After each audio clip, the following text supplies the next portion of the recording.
Mais uma vez, seja bem-vindo a mais uma aula de revisão de ecologia. Agora eu vou tratar contigo, vou revisar contigo as chamadas pirâmides ecológicas. Que aqui a gente vai trabalhar de três tipos: número, biomassa e energia. Vem comigo e vamos revisar esse conteúdo aí. A primeira pirâmide a ser revisada é essa ali, ó, pirâmide de número. Ela vai representar o número de indivíduos que estão presentes em cada um dos níveis tróficos.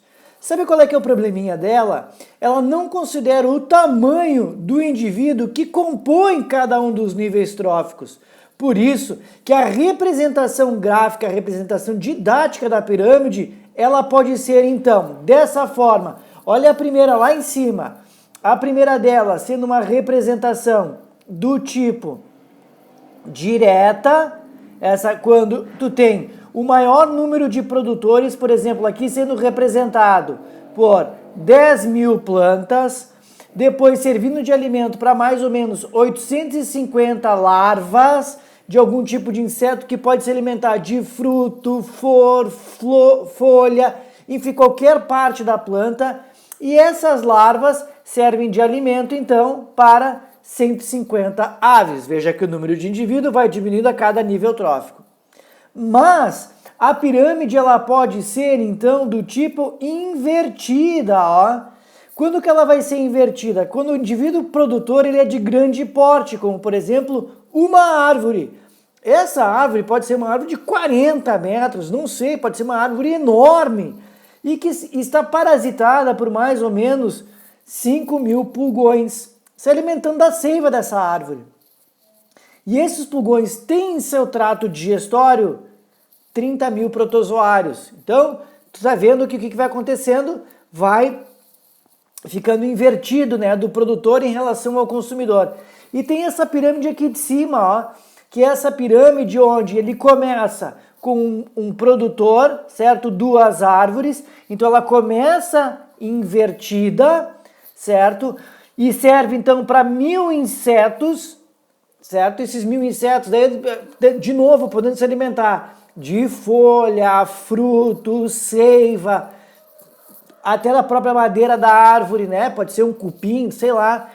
E esses insetos, eles vão servir de alimento, então, agora, ó, voltando para a pirâmide ficar direta, para 50 pássaros. Então, uma pirâmide de número, ela vai representar o número de indivíduos em cada nível trófico, sem correlacionar com a biomassa presente, com o tamanho do indivíduo, não interessa. É só o número de cada um dos níveis tróficos, dos indivíduos que compõem cada um dos níveis tróficos.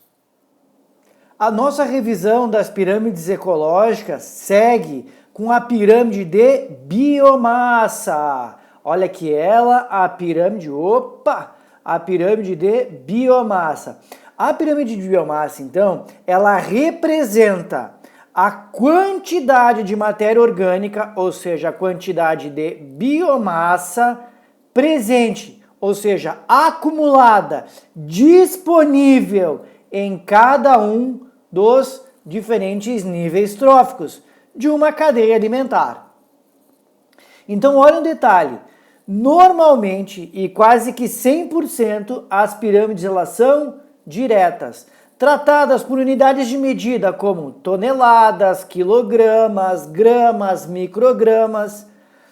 Mas o problema está nessa cadeia aqui de baixo, ó, que é uma cadeia em ecossistema aquático, dado para os dois primeiros níveis tróficos, que são eles, olha lá, o chamado fitoplâncton e o seguinte, que é o zooplâncton. Como é que pode uma quantidade de biomassa estar maior, estar mais acumulada no segundo nível trófico do que no primeiro? Então vamos lá. Olha só o que acontece. É a única pirâmide que estará invertida. Repetindo, a única pirâmide que estará invertida. Então olha o que acontece aqui. O zooplâncton, que está numa concentração de 0,04 gramas por metro quadrado, ele tem como característica, olha só, primeiro, a alta taxa de reprodução. Então vai se reproduzir muito, vão ser muitos indivíduos, ou seja, a disponibilidade de alimento para o próximo nível trófico já é alta. Só que tem um detalhe, a expectativa de vida deles é muito baixa, então não tem tempo deles acumular biomassa. Se tem muitos indivíduos para eles se reproduzirem muito, o que acontece é que o zooplâncton, aqui representado por 0,21 gramas por metro cúbico, ele vai ter uma alta taxa de consumo. Por quê? Porque a alta taxa de reprodução do fitoplâncton confere ele a uma grande disponibilidade de alimento, certo? E aí ele tem um detalhe, ele tem maior expectativa de vida, ou seja, ele tem mais tempo para acumular, olha lá em cima, biomassa aqui, ó. Por isso que ela é uma pirâmide do tipo invertida. Claro que em seguida o que deve acontecer aqui é que ele deve voltar com a sua pirâmide, tá? Já de forma direta. É o normal disso acontecer, tá? Então ela é a única pirâmide invertida esta de biomassa. Sempre lembrando que a biomassa ela é sazonal. Depende do período do ano, os organismos podem ter maior ou menor biomassa dependendo da disponibilidade de alimento. Tá certo? Vamos seguir aqui para a nossa última pirâmide. E por último, temos aqui a pirâmide de energia. A pirâmide de energia ela é interessante porque o que ela vai nos mostrar aqui? Ela nos mostra a quantidade de energia acumulada em cada nível trófico. O que a gente tem que entender? Que a energia que está disponível em cada um dos níveis tróficos, certo? E outro detalhe, que essa energia ela apresenta um fluxo decrescente, certo? Essa energia ela vai ser sempre acíclica, porque ela não retorna ao sistema. Ela vai ser fixada lá pelo produtor e vai ser transferida ao longo da cadeia alimentar. Bom, então o que a gente tem que entender dessa energia? A gente tem que entender o seguinte, que a energia fixada via produtor, aqui ela, ó, essa energia fixada vai representar a chamada produtividade primária bruta, certo? É a energia fixada. Então, desses 100%, ela se utiliza mais ou menos de 90% a 85% de 85% de toda a energia fixada, dessa energia total aqui, que é bruta, certo? A produtividade primária bruta, que foi o que ela absorveu, ela se utiliza quase que 90% a 85% dela na respiração celular e no metabolismo em geral da planta, disponibilizando para o meio somente 10%.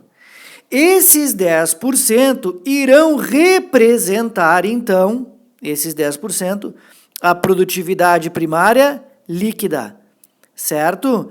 É essa energia que está disponível. Vamos colocar aqui, ó. Deixa eu colocar, só diminuir um detalhezinho aqui. Essa energia que está disponível. Certo? Muito bem. Agora, esses 10% para o consumidor primário, veja, esses 10% que estão disponíveis para o consumidor primário, agora foca nele aqui, esses 10% vão representar aqui, então, olha só, eles vão representar, eles vão representar aqui, olha lá, a produtividade secundária bruta, porque representa a energia absorvida pelo consumidor primário. Dessa energia absorvida da planta, certo? Ele vai se utilizar quase que 90% dela, ele vai perder 90% dessa energia nessas atividades metabólicas. Respiração celular, fezes, urina, metabolismo celular geral, homeotermia. E aí ele vai disponibilizar para o próximo nível trófico 10%. Ou seja, esses 10% irão representar a produtividade secundária líquida. Ou seja, é aquilo que está disponível, vou colocar aqui, vou puxar aqui embaixo, ó. É o que está disponível para quem? Para o consumidor secundário. E aí tu segue adiante. Então, tudo que é bruto é absorvido. Tudo que é líquido é o que está disponível. Certo? Então, essa foi a nossa revisão de pirâmides ecológicas, pirâmide de número, pirâmide de biomassa e pirâmide de energia. Certo? Valeu por mais uma aula de revisão, valeu pela tua companhia e até a próxima aula de revisão. Tchau!